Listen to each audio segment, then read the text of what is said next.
রকম ক্রিমিনাল আছে, ঠিক আছে, মমতা উড়িষ্যা থেকে বাঙালিদের পিটিয়ে পিটিয়ে হাজার হাজার বাঙালিকে তাড়িয়েছে।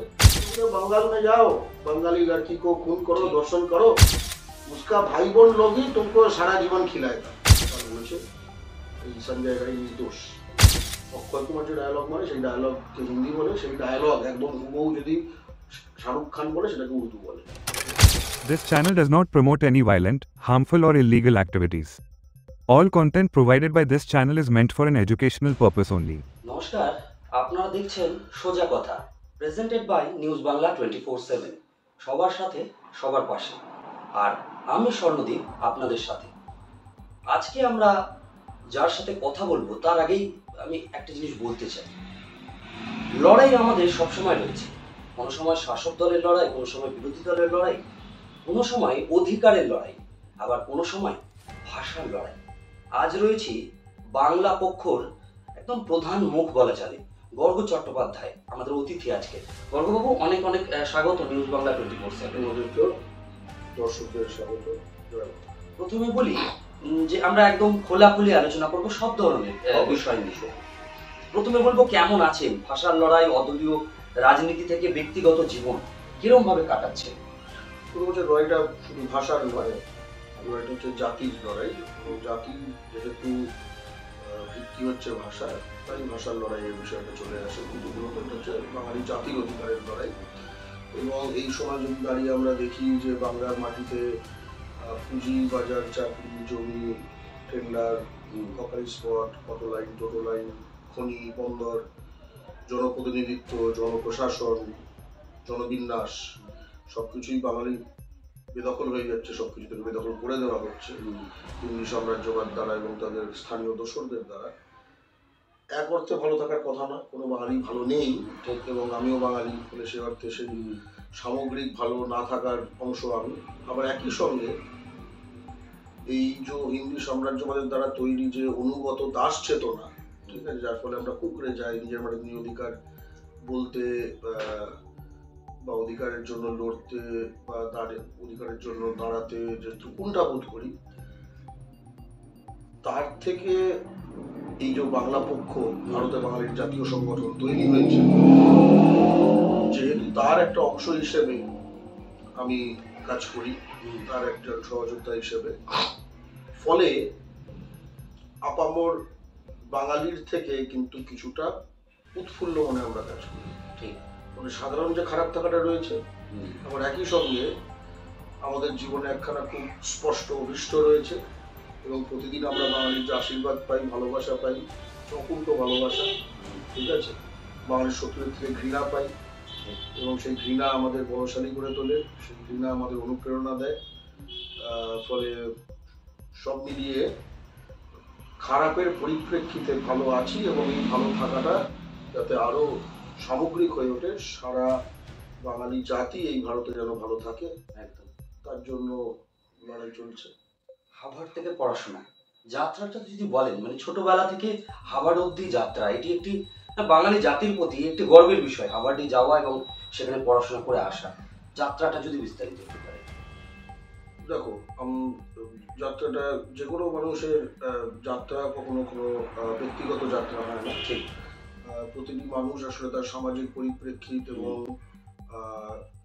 সামাজিক ভাবে, পুঁজিগতভাবে তার যে অবস্থান, সেখান থেকে তার কতটা সে কি, কোথায় কি অ্যাচিভমেন্ট তার হবে, সেটা অনেকটাই নির্ধারণ হয়ে যায় তার দ্বারা। আমার পারিবারিক যে ব্যাকগ্রাউন্ড, সেই ব্যাকগ্রাউন্ড আমাকে এই যে হার্ভার্ড বললেন ইত্যাদি, এটাতে তো সেটা তো আমাকে অনেকের থেকে এগিয়ে দিয়েছে। প্রথম থেকে আমার জন্ম মুহূর্ত থেকে এগিয়ে দিয়েছে। আমার ঠাকুরদার বাবা বেঙ্গল ইঞ্জিনিয়ারিং সার্ভিসে ছিলেন, বসন্ত কুমার চট্টোপাধ্যায়। আমার ঠাকুরদা ডাক্তার ছিল রাজ্যকরের, তখন বলা হতো কারমাইকেল মেডিকেল স্কুল। আমার বাবা ডিপ্লোমা ইঞ্জিনিয়ার ছিলেন কি আছেন, ঠিক আছে, ওকালতি পাস করেছেন। আমার মা MA-BT। আমি কলকাতায় 4 প্রজন্ম ধরে থাকা একখানা উচ্চ মধ্যবিত্ত পরিবারে জন্মেছি। অর্থাৎ একখানা যেটাকে প্রিভিলেজ বলে, খুব মানে আমাদের মানে আমার জন্মের মুহূর্তেই নির্ধারণ হয়ে গেছিল যে আমার থাকা খাওয়া পড়ার কোনো অসুবিধা হবে না কখনোই। এবং এটার ফলে যেটা সুবিধা হয় সেটা হচ্ছে যে জীবনে তুমি এমন কিছু এক্সপেরিমেন্ট করতে পারো যে এক্সপেরিমেন্টগুলো ফেল করলে তুমি আসলে একদম ধরাশায়ী হবে না, ঠিক আছে? আমি বাঙালি মালিকানাধীন তখন ছিল স্কুল, সাউথ পয়েন্ট স্কুলে পড়েছি। আমার পশ্চিমবঙ্গ বোর্ড, বাংলা প্রথম ভাষা, ইংরেজি মাধ্যম, ঠিক আছে? আমি তো আসলে এই যে গবেষণার যে একটা দুনিয়ার দিকে ঢুকে যাচ্ছিলাম, এটা যদি মিস করতাম তাহলে তো আমি আসলে একটা ডাক্তারি ডিগ্রির কুশানে পড়তাম, ঠিক তাই না? আমার তো একটা ডাক্তারি ডিগ্রির কুশান ছিল, যে কারণে আমি সকলকে বলবো যে যখনই কাউকে মাপবেন, ঠিক আছে, সর্বাঙ্গীন ভাবে পরিপ্রেক্ষিতে মাপবেন। শক্তি চট্টোপাধ্যায়ের একটা কথা আছে যে আসলে কেউ বড় হয় না, বড়র মতো দেখায়, ঠিক আছে? এবং তারপরে এই হার্ভার্ডে পিএইচডিটা শেষ করলাম এবং সেক্ষেত্রে তারপরে আমার পোস্টডক, যেটা পিএইচডির পরে ধরো পিএইচডি পরবর্তী যে গবেষণা যেটা সাধারণত লাগে কোনো একটা ফ্যাকাল্টি পজিশন পেতে, অধ্যাপনার পজিশন পেতে, সেটা আমি করলাম একই শহরে। এটা বহুদিন ধরে হার্ভার্ড এবং এই MIT, Massachusetts institute of technology, এটা আর কি এক অর্থে কোনো একটা বিশ্বে 1 নম্বর হতো, 2 নম্বর হতো, এই টাইপের। এবং সেই এমআইটিতে আমি ব্রেন অ্যান্ড কগনিটিভ সায়েন্স অর্থাৎ যে ধারায় গবেষণা করেছি সেই গবেষণাই করেছি। এবং যে বাড়িতে ছিলাম, মানে ওখানে জিপ কোড বলে, আমাদের এখানে পিন কোড বলে, তো আমি মোটামুটি যবে থেকে গেছি তবে থেকে বদলাইনি, কারণ আমার মানে গেড়ে বসার একখানা ব্যাপার আছে।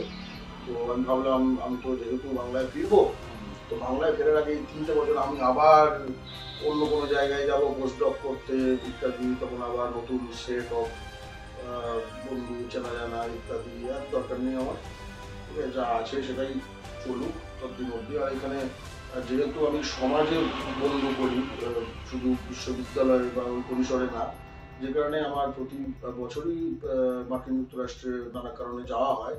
এবং তখন কিন্তু আমার এমনিতে কি হয়, একটা এগুলো তো ইউনিভার্সিটি টাউন হলে কি হয়, তারা 4 বছর 5 বছর পড়ছে, তারপরে তারা যে যার চলে গেল। কিন্তু তুমি যদি সেখানকার নাগরিক সমাজে নানা বিষয়ে তুমি যুক্ত থাকো, তাহলে আমি এখন যাই, আমি এখন কখনো অন্তত আমার থাকার মতো 10টা বাড়ি গেছে, যারা বলবো যে হ্যাঁ ঠিক আছে তুই আসছিস, ঠিক আছে থেকে যা। এবং সেখানে তখন আমি সেখানকার স্থানীয় যারা দুনিয়ায় নানা জায়গার লোকজন, তাদের সাথে পরিচিত হয়ে পড়ে, সেটা খুব রিচ এক্সপিরিয়েন্স। এবং তারপরে আমি ওই বাংলায় ফিরে আসি। ধরো বিশ্ববিদ্যালয় থেকে পাশ করলে বা এই অর্থাৎ ছাপ্পাটা থাকলে তোমার অনেক দরজা অটোমেটিক খুলে যায়, ঠিক আছে? এটা একটা চাবি নানা জিনিসের। মানে প্রথমে ঠিক আছে, মানে আমাকে প্রথমে ঢুকে যাব, তারপরে আমি যদি ছড়াই তাহলে দেখব, কিন্তু আমাকে নানা জিনিস প্রমাণ করে যেটা ঢুকতে হয়, এইটার যেটা ফার্স্ট পাস, এইটা পেয়ে যাবো, ঠিক আছে, যথেষ্ট ভালো ভালো জায়গায়। তো এবার এর ক্ষেত্রে যেটা হয়েছে যে জিজ্ঞেস করেছি তুমি কি do you want to be big fish in a small pond or a small fish in a big pond, ঠিক আছে? তুমি কি একটি ব্যাপক পরিপ্রেক্ষিতে একটা বড় দিঘিতে ছোট মাছ হতে চাও, নাকি ছোট দিঘিতে বড় মাছ হতে চাও, ঠিক আছে? এবং ছোট বড় প্রশ্ন অবশ্যই আসছে, সে আসলে বাংলাকে আসলে ছোট দিঘি এই ধরনের একটা পরিপ্রেক্ষিতে বলছিল। এবং এই মার্কিন যুক্তরাষ্ট্র, ইউরোপ, তার যে চাকচিক্য এবং তার যে পশ্চিমা যে দুনিয়াটা, সেটা অবশ্যই একটা বিজ্ঞানের জায়গা থেকে, সেটা একটা ব্যক্ত একখানা দুনিয়া, সেখানে মানে এইটা খুব গুরুত্বপূর্ণ, একটা দার্শনিক সিদ্ধান্ত। আর এই দার্শনিক সিদ্ধান্ত আসলে অনেকগুলো জিনিস সাহায্য করেছে। একটা হচ্ছে যে বাঙালি জাতীয়তাবাদী চেতনা, ঠিক আছে? এবং সেটা কথাটা হচ্ছে যে ধরো আমি তো যেটা বললাম, আমি তো শুধু নিজেকে দিয়ে তৈরি নই। আমাকে যে মলয়বাবু, যে নিকেতনাথের যে হেডমাস্টার ছিলেন, আমাকে অঙ্ক পড়াতেন, সে ঢুকে আছে আমার মধ্যে, আমার মা ঢুকে আছে, আমার বাবা ঢুকে আছে, আমার পারিপার্শ্বিকরা ঢুকে আছে, ঠিক আছে? আমাকে শিবু বাজগা, যে কাকদ্বীপের যে নারী, যে আমাকে যখন বাস থেকে স্কুল থেকে নামতাম, ঠিক আছে, তখন ছোটবেলায় আমাকে ঘাড়ে করে বাড়ি দিয়ে এসছে, তারপরে ইয়ে দিয়ে এসছে থেকে শুরু করে আমার যখন জ্বর হয়েছে, ঠিক আছে, তখন সেই দক্ষিণ 24 পরগনারই সখী দি বলে, ঠিক আছে, সে আমার জন্য যে কি বলবো কলা ভাত বানিয়ে দিয়েছে থেকে শুরু করে যে স্কুলের যে মাস্টাররা থেকে শুরু করে যে আশপাশের যে বন্ধুরা যাদের থেকে সম্পৃক্ত সকলে মিলে তো ঠিক আছে। ফলে এই যে ধরো মানে আমার কাজ হবে তার মানে হচ্ছে যে কটা সাদা ছেলেকে পড়ানো সারা জীবন, মানে এটা কিরকম হলো বিষয়টা এক। আর দ্বিতীয় কথা হচ্ছে যে তুমি যদি পিপিপি বলে একটা ব্যাপার দেখো, পারচেজিং পাওয়ার প্যারিটি, ঠিক আছে, সেই দিক থেকে শিক্ষাক্ষেত্রে ভারতে সেটা রাজ্য সরকার হোক কেন্দ্র সরকার হোক মাইনেপত্র খারাপ না, ঠিক আছে। এখনো তুমি দেখো বাজারে মোটামুটি বাঙালিদের মধ্যে এই মাছ ফাছ একদম যারা কিনছে কিন্তু সরকারি কর্মচারী, ঠিক আছে, সরকারি স্কেলে পায়। ফলে আমার তো মানে তো অর্থাৎ ওই কোনো অনেক মনে করেন ওখানে আছে একটা বস্তুগত ব্যাপার হবে, কিন্তু মূল একটা জিনিস সেটা হচ্ছে আমি যেখানে ভূমিপুত্র সেখানে আমি সেই ফিলিংটা আমি যদি ওখানে থেকে যেতাম আমার নাতি হয়তো কখনো গিয়ে হয়তো একটুখানি হবার মতো হতে পারতো। এই যে কি একটা ছিল ব্রিটেনের প্রেসিডেন্ট ঋষি সুনাক, ঠিক আছে, ঋষি সুনাক তো আর যায়নি, ওর বাপ গিয়েছিল, ঠিক আছে। ঋষি সুনাকে আমার মনে হয় ঋষি সুনাক যখন এটা অন্য প্রসঙ্গ হয়ে যাচ্ছে, তো জর্জ গ্যালোওয়ে বলে একজন এমপি আছেন, উনি স্কটিশ, একসময় লেবার পার্টিতে ছিলেন, তারপর লেবার পার্টির একখানা বামপন্থী অংশ ভেঙে যায় বিশেষত ইরাক যুদ্ধকে কেন্দ্র করে। তো এই লেবার পার্টিতে ওই অংশটার খুব গুরুত্বপূর্ণ ভয়েস ছিল জর্জ গ্যালোওয়ে। তো জর্জ গ্যালোওয়ে যখন একবার, এবং এখানে সে একখানা কিন্তু ইউনাইটেড কিংডমের ভূমিপুত্রদের একখানা ইউনাইটেড কিংডমের ভূমিপুত্রদের কিন্তু সে একখানা অদ্ভুত অ্যাপিল করেছে আমার মনে পড়ে। সে কিন্তু প্রাইম মিনিস্টার একজন, বিশেষ সে কিন্তু ব্রিটেনের প্রাইম মিনিস্টার, তাকে প্রাইম মিনিস্টার হয়েও সে ভূমিপুত্র নয়, সেটা অসাধারণভাবে জর্জ গ্যালোওয়ে বুঝিয়ে দেয়। তো বলছে যে আমি শুধু আমার দেশবাসীকে জিজ্ঞেস করতে চাই, সে বলছে এই যে আমরা আমাদের ইয়াং ছেলেরা ইয়াং মেয়েরা যুদ্ধে যাবে, প্রাণ দেবে, কার সিদ্ধান্ত?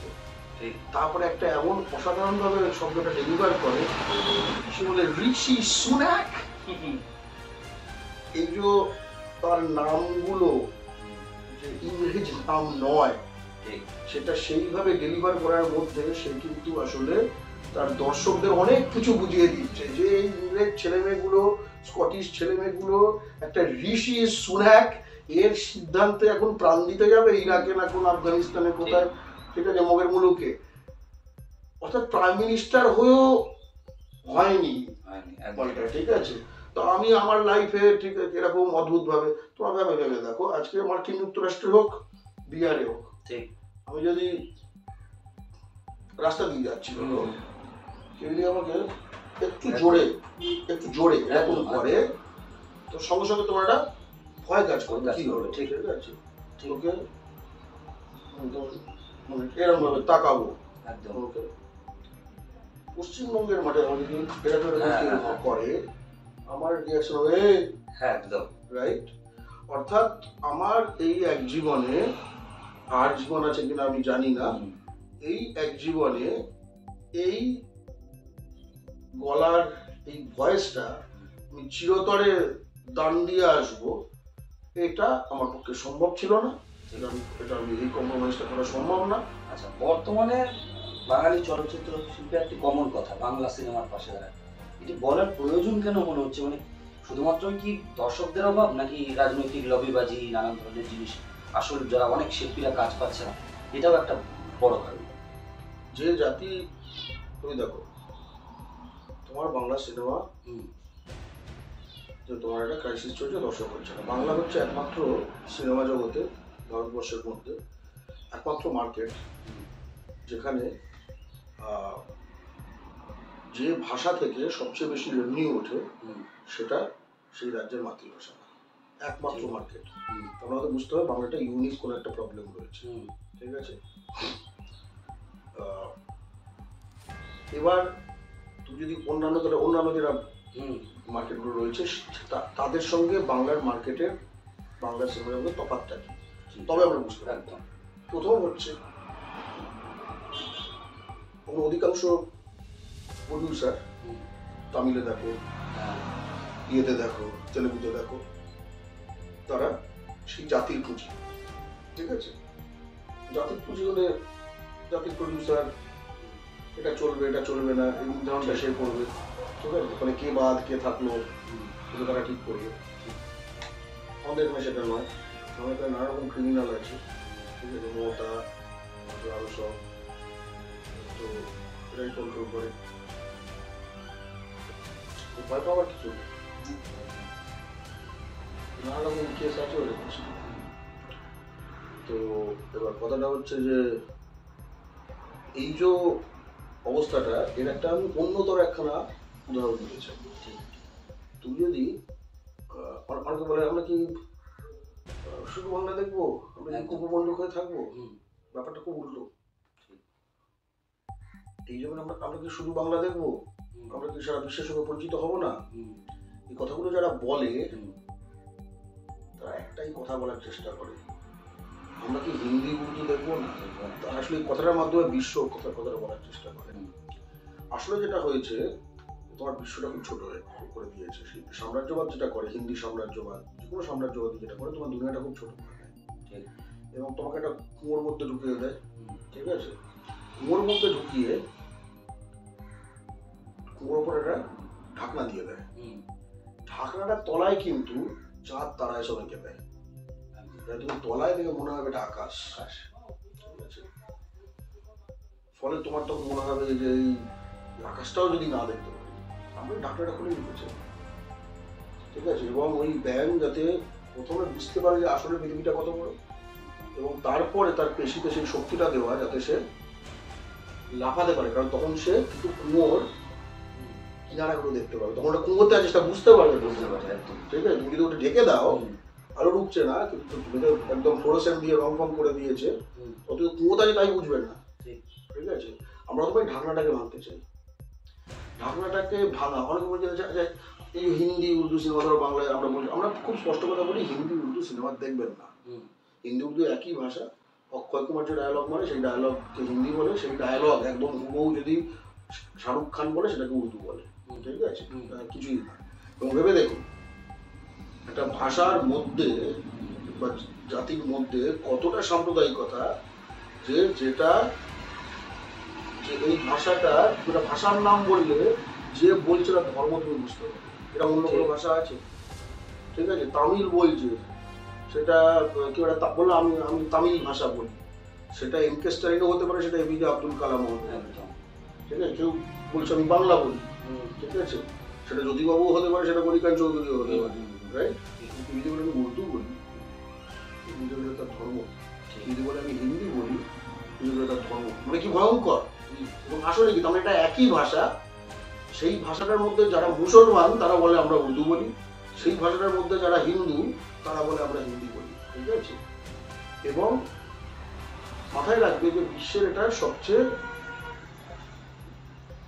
অর্থনৈতিকভাবে, নারী অধিকারের জায়গার দিক থেকে, সাংস্কৃতিক পরিমণ্ডলের দিক থেকে, ঠিক আছে, সবচেয়ে ব্যাকওয়ার্ড একটা এলাকা, ঠিক আছে, সত্যি এটা নিজে বলেছেন যে হিন্দি ফিল্ম, ঠিক আছে, ব্যাকওয়ার্ড অডিয়েন্স, ওকে। এবার সাম্রাজ্যবাদ তার তো মাল তো তাকে তার মালই বিক্রি করতে হবে, সে জুটো মালই হোক, জুটো মাল বিক্রি করার জন্য প্রথমে আগে উৎকৃষ্ট মাল বাজার থেকে হাওয়া করে দিতে হবে, উৎকৃষ্ট মালের নিজের প্রোডাকশন, সেই জিনিসটাই হয়েছে। এবং এই পুঁজির যে প্রশ্নটা যেহেতু চলে আসছে, তাহলে পুঁজি দখলের সঙ্গে বাংলার পুঁজি যে বহিরাগতরা দখল করে তার সঙ্গে জিনিসটা যুক্ত, এটা তুমি এই একই প্রবলেম। তো প্রবলেমটা কি, যে একসময় আমাদের সব কলা কুশলী ছিল খুব ভালো ভালো, এখন কলা কুশলীর মান পড়ে যাচ্ছে, এখন আবার মান পড়ে যাচ্ছে, তোমার এখানে পুঁজি দখল হয়ে গেছে, পুঁজি দখল হয়ে যাওয়ার ফলে তুমি যখন এই কথা বলছো, সেটার সঙ্গে যে স্বার্থান্বেষী মুৎসুদ্দি দালাল টাইপের বাঙালি গ্রুপ জুটে আছে, তারা বলছে মমতা ছাড়া হবে, চলবে। আমি তোমায় একই রূপক দিয়ে আরেকখানা ফিল্ডের কথা বলছি, একসময় বাঙালি ফুটবল দাপিয়ে ফেলতো, একদম একদম। বা ইয়ে করতো, তারপরে ফুটবলের তোমার ধরো ফুটবলের মান পড়ে গেছে, ঠিক আছে, এখন তোমাকে তাই বলা হয় তো গোয়েঙ্কা ইকোনমি ছাড়া চলবে? ঠিক। তুমি দেখো গল্পটা কিন্তু একদম একই। তুমি যখন এরকম অনেক ক্ষেত্র পড়ে যেতে পারো, তোমার প্রতিটি ক্ষেত্রে যদি তোমার দেখো যে বিষয়টা একই, তখন বুঝবে যে এর সমাধান কিন্তু এক একটা ফিল্ডে শুধু নয়, এর সমাধানটা হচ্ছে একটা সামগ্রিক, একদম ঠিক আছে। আবার একই সঙ্গে ফিল্ডে তুমি যদি ভেতরটা একদম সঙ্গে সঙ্গে বুঝে যাও, তাহলে বুঝবে যে ডমিনেশনের জায়গাটা কোথায়, এবং সেখানে নোটগুলো তুমি ইয়ে। সিনেমা দেখার মানে হচ্ছে যে তোমার ধরো এদেরকে পরিপুষ্ট করা এই ধরনের আদর্শগুলোকে, তার মানে হচ্ছে তোমার ধরো যে বিহার থেকে আসা যে সঞ্জয় রায়, আমাদের বাঙালি ডাক্তার বোন তোমার আর্টিকেল যে ধর্ষক এবং খুনি, তাদের কিন্তু এখন ইচ্ছে যতদিন বাঁচবে ততদিন আমাদের তাদের খাওয়া দাওয়া দিয়ে রাখতে হবে, এটা সেই ধরনের ব্যাপার। একটাই তফাৎ, এখানে সঞ্জয় রায় কিন্তু এখানে হয়তো নারী কল্যাণ মন্ত্রী হয়ে বসে আছে, ঠিক আছে, বিষয়টা সেরকম আবার, কারণ সেই তখন নির্ধারণ করছে, রাইট? তো মূল কথাটা হচ্ছে যে আমাদের বাংলা সিনেমার পাশে দাঁড়াতে হবে, বিশেষ করে বাঙালি প্রযোজকের বাংলা সিনেমার পাশে দাঁড়াতে হবে, ঠিক আছে, যাতে কিনা আস্তে আস্তে এই মোটা সুরিন্দর এগুলো রিপ্লেস হয়ে যায়। কোনটা সম্ভব? এই আরজি করের বিচার নিয়ে আপনার কি মত? আপনি খুশি? এটা কি বিরলতম ঘটনা নয়? বিরলতম একটা ঘটনা নয়, এটি বলেছেন। ওটা ঘটনাটাকে আপনার দৃষ্টিভঙ্গি, কি দৃষ্টিভঙ্গি দিয়ে দেখছেন? কোনো আদালতে বিচারকের সিদ্ধান্ত হয় বাদী বিবাদী পক্ষের উকিলদের সওয়ালের ভিত্তিতে। ঠিক। সিবিআই এর যে উকিল, সে এটা যে তার সওয়াল এমনই ছিল যার ফলাফল হচ্ছে যে বিচারক মনে করেছিল বিরোধ ঘটনা নয়। সিবিআই এর উকিল কার দ্বারা নিয়োজিত? সিবিআই দ্বারা নিয়োজিত, ঠিক আছে, এমনি র্যান্ডাম উকিল নয়। সিবিআই এর মালিক কে? মোদী, বিজেপি, যেরকম কলকাতা পুলিশের মালিক মমতা বন্দ্যোপাধ্যায়, একই রকম। বিজেপি দলের মহিলা সভানেত্রী পশ্চিমবঙ্গে অগ্নিমিত্রা পাল বলেছে এই সঞ্জয় রায় নির্দোষ, ঠিক আছে। এবং যে কথাটা বলা হচ্ছে মাঝে মাঝে যে মৃত্যুদণ্ড দিলে তো মরে যেত, তাহলে অন্যান্য যারা যদি জড়িত থাকতে পারে তাদের আর পাওয়া যাবে না। মৃত্যুদণ্ড সবসময় কার্যকর হতে বেশ কয়েক বছর থাকে, কখনো হয় না যে এটা ফায়ারিং স্কোয়াড নয়, হয়ে গেছে চ এবার তো হয়ে গেল, তার নয়, কয়েক বছর লাগে। এই বড় বড় কথা 7, 8, 10, 12 করে এরকম, মানে 2 বছরের মধ্যে মৃত্যুদণ্ড দেয় এরকম কোনো কেস নেই, ঠিক আছে। সেই সময় যথেষ্ট পাওয়া যেত। যেটা এখন হয়ে গেল, এটার ফলে প্রথম কথা হচ্ছে লোয়ার কোর্টে যদি মৃত্যুদণ্ড না থাকে তাহলে হায়ার কোর্টে টিপিক্যালি সেটা একটু কমে, বাড়ে না, সাধারণ, ঠিক আছে। এই সময় আমরা দেখি যে গুড়াপে সঞ্জয় রায়ের আরেকটা দেশওয়ালি ভাই অশোক সিং, সে একটি বাঙালি শিশু কন্যাকে ধর্ষণ এবং খুন করেছে, সেটা কিন্তু মৃত্যুদণ্ড হয়েছে। কাকদ্বীপের কেসে মৃত্যুদণ্ড হয়েছে। কুলতলি, ফারাক্কা 62 দিনে। কামদুনিতে মৃত্যুদণ্ড হয়েছিল, হায়ার কোর্ট বদলে দিয়েছিল, ট্রায়াল কোর্টে কিন্তু মৃত্যুদণ্ড হয়েছিল।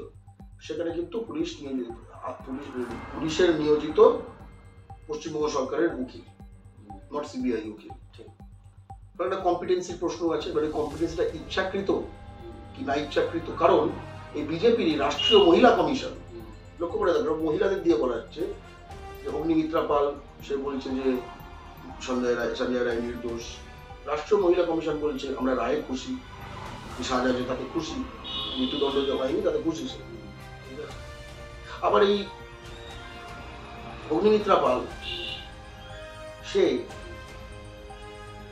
এই যে ভোজপুরিয়ার যেটা পর্ন স্টার আছে এই যে পবন সিং, এই যখন বাঙালি নারীদের ধর্ষণ করা, ঠিক আছে, বাঙালওয়ালি সিল টুটালি, তার একটা দেশওয়ালি থাকবে কিন্তু একটা বাঙালি একখানা মাঝে মাঝে এসে একটু ফুর্তি করবে তার সাথে, এবং সে যদি কাদো কাদো মুখ করে মানে দর্শনের আটকানোর চেষ্টা করে তখন সেটাকেও এনজয় করবে এই বিষয়টা। এই ধরনের যারা করছিল সেটা বাংলা পক্ষ, তাদের বিজেপি এটাকে অ্যাসামসনে ক্যান্ডিডেট করেছিল, বাংলা পক্ষ সেটা আটকে ছিল। তারপরে আবার তৃণমূলের হরিরাম সিং আর এই তারা ছেলে আছে প্রেমপাল সিং, জামুরিয়ার বিধায়ক হরিরাম সিং, যার বিরুদ্ধে বাংলা পক্ষ সিপিএম ঐশী ঘোষকে সাপোর্ট করেছিল, ভোট দেওয়ার জন্য বলেছিল, সবাইকে ডাকানোর চেষ্টা করেছিল। ভোটের পরে বাংলা পক্ষ আবার আটকেছে, এবং বাংলা পক্ষ আটকেছে তৃণমূলের ডাকে। অগ্নিমিত্রা পাল সে তখন বলেছে যে পবন সিং জি মহান শিল্পী, ঠিক আছে, কেন তাদের আটকাতে এটা হলো, এটা তো ঠিক না। তার কারণটা হচ্ছে যে এই অগ্নিমিত্রা পাল বা বিজেপি বুঝে গেছে যে এই পবন সিং এর ফ্যান প্রচুর প্রচুর বহিরাগত ঢুকে গেছে, যারা আসলে বাঙালি নারীকে ঠিক ওই চোখেই দেখে। তাদের মধ্যে একজন সঞ্জয় রায়। সঞ্জয় রায় আকাশ থেকে পড়েনি, সঞ্জয় রায় আকাশ থেকে পড়েনি।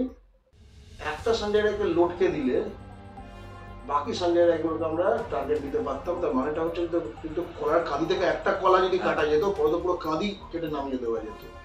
এখন এগুলো বাঙ্গাল মে যাও, बंगाली लड़की को खून करो, दर्शन करो, फिर बंगाली जो बंगालन को जो किया उसका भाई बोन लोग ही तुमको सारा जीवन खिलाएगा। এটা হলো সিগন্যাল, ঠিক আছে। অর্থাৎ আরেকখানা কিন্তু চিত্র চলে গেল যে বাংলার মাটিতে একটি বাঙালি ডাক্তার নারীকে খুন এবং ধর্ষণ করা হলো নারকীয়ভাবে। এতে ধর্ষণ এবং খুন করার জন্য তথ্য প্রমাণ দিয়ে দোষী সাব্যস্ত একটি ব্যক্তি, যে ঘটনাকে কেন্দ্র করে আপামর বাঙালি পথে নেমেছে, এরকম মানে জনবিস্ফোরণ সাম্প্রতিককালে আর দেখা যায়নি, সেই ব্যক্তিকে লটকানোর, ফাঁসির আদেশ দেওয়ানোর ক্ষমতা আজকে বাঙালি ভারতে হারিয়েছে। এইটা হচ্ছে সবচেয়ে বড় বার্তা। কিন্তু যার এগেন্সট এরকম কোনো ডিএনএ হোক, ফরেন্সিক কোনো এভিডেন্স ছিল না, সেই ধনঞ্জয়কে কিন্তু গুজরাটি মারওয়ারি সমাজ পথে নেমে বিয়ে করে দিয়েছিল, ঠিক আছে, পশ্চিমবঙ্গের মাটিতে। এগুলো বুঝতে হবে। এক, দ্বিতীয় কথা, আর কেউ জড়িত যদি থাকে, অনেকের বিশ্বাস আছে, আদালতের বিশ্বাস নেই। আমি ঘটনাস্থলে ছিলাম না, আমি জানি না, আমি চাই তদন্ত হোক, কারণ এই ঘটনায় জড়িত কেউ ছাড় পাক আমরা চাই না। কিন্তু সঞ্জয় রায়ের ফাঁসিটা তাদের কোনো প্রতিবন্ধকতা হতো না, এটাই হলো কথা। বিভিন্ন সময় আপনাকে বরাবর ভিন্ন ভাষায় আক্রমণ করা হয়েছে, বিভিন্ন সময় সোশ্যাল মিডিয়া থেকে শুরু করে ভিন্ন ভাষায় মানে ভিন্ন ভাষায়, মানে কটু কথা, দালাল থেকে শুরু করে তৃণমূলের ঘেঁষা থেকে শুরু করে এই ধরনের কটু কথা আপনাকে শুনতে হয়েছে। একটা জাতি, একটা ভাষাকে নিয়ে যিনি লড়াই করছে, কিভাবে নেন এই জিনিসটাকে? আপনি যখন এই ধরনের কোনো উক্তি আপনি শুনতে পান আপনার বিরুদ্ধে, কিভাবে নেন জিনিসটাকে? এটা বোঝায় যে আমাদের লড়াইটা আসলে কতটা দরকারি। সাম্রাজ্যবাদী শাসনে হিন্দি সাম্রাজ্যদের প্রকোপে প্রথম যেটা করে একটা সাম্রাজ্যবাদ, সেটা জাতিটাকে ধ্বংস করে, জাতির মধ্যে থেকে দালাল চেতনা তৈরি করে। তো এত দালাল তৈরি করেছে, তো তারাও তো আমার স্বজাতি, ঠিক আছে, তাদেরকে পাল্টা অ্যাটাক করে তো আমাদের কথা নয়। কারণ এইসব করে তো এইসব করে যদি তার আর্থিক, পুঁজিগত, সমাজগত, অধিকারগত উন্নতি হতো, ভালো কথা। আমার গালি মেরে যদি হয়ে যায়, দুদিনের সাথে তোকেও বাংলাদেশি শুনতে হবে তুই বাংলা ভাষা কথা বলার জন্য। তুই আমাকে গালি দিয়েছিস বলে যে তোর যে ছায়ার আছে এরকম তো কিছু নয়, ঠিক আছে। ফলে এটা আমাদের দেখায় ওদের চ্যালেঞ্জটা কত গুরুত্বপূর্ণ, যে হিন্দু সাম্রাজ্য আসলে কত ভয়ঙ্কর। যে দেখো, বাঙালির ঘরে, বাঙালির পেট থেকে জন্মানো ছেলেদের, মূলত ছেলেদের, ঠিক আছে, এই অবস্থা সৃষ্টি করেছে। তবে এটা জাতীয়তাবাদ আসলে তো প্রতি মানুষের মধ্যে বাস করে, সুপ্তভাবে বা প্রকটভাবে। তো এই যে গালাগাল করছে, এরকম কত লোক আগে গালাগাল করতো যারা এখন বাংলা পক্ষ সহযোগিতা, ঠিক, এটা বিরাট সংখ্যা, এটাও একটা বিরাট সংখ্যা। এরাও বল না, একদম চলে এসেছি এই সোজা কথার একদম শেষ পর্বে। এখন রয়েছে কিছু ছোট ছোট প্রশ্ন, র্যাপিড ফায়ার রাউন্ড। কয়েকটি অপশন আপনাকে বেছে নিতে হবে। তৃণমূলে কাকে বেশি পছন্দ, মমতা বন্দ্যোপাধ্যায় না অভিষেক বন্দ্যোপাধ্যায়? কাকে ভালো চোখে দেখেন? আমরা কাজ দিয়ে বুঝি। অভিষেক বন্দ্যোপাধ্যায়ের ভূমিকা হচ্ছে বাংলার একজন এমপি হিসেবে, সেখানে বাংলার বেশ কিছু ইস্যুসে তুলেছে কেন্দ্রীয় পার্লামেন্টে।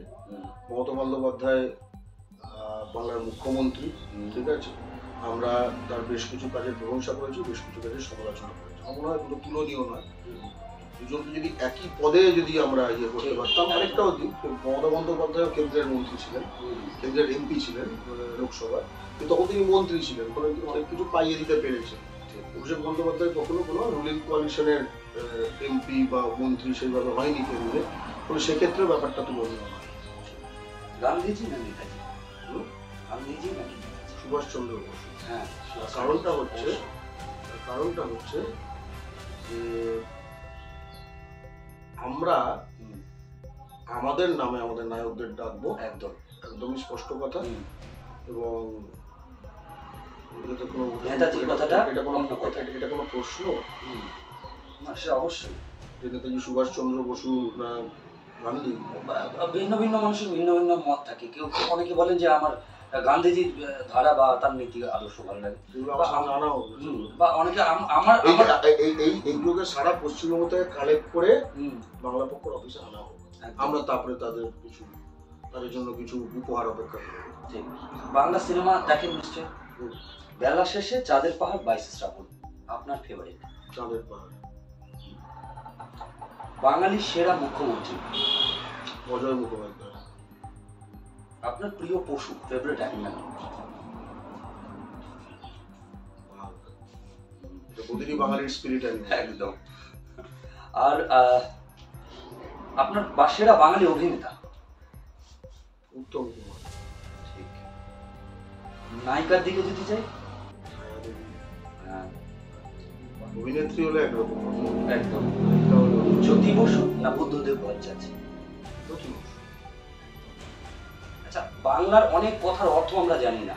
অনেক কথা বলতে বলতে আমরা এমন কিছু বলি যেটা ইংরেজি শব্দ, কম্পিউটার শব্দ। অনেকে জানেন না বাংলা কি অর্থ। দরকার নেই জানা। তার কারণটা হচ্ছে হুম, যে শব্দটি সাধারণ হয়ে গেছে, হুম, সেই শব্দটি বাংলার প্রতিটি মানুষ বুঝতে পারে হুম, যারা একদম। এটার সঙ্গে পরিচিত। হুম। ঠিক আছে, আজকে গিয়ে হাসপাতালের জায়গায় স্বাস্থ্য কেন্দ্র না, বললে ঠিক। পাবলিকে বুঝবে না। ঠিক আছে, ঠিক।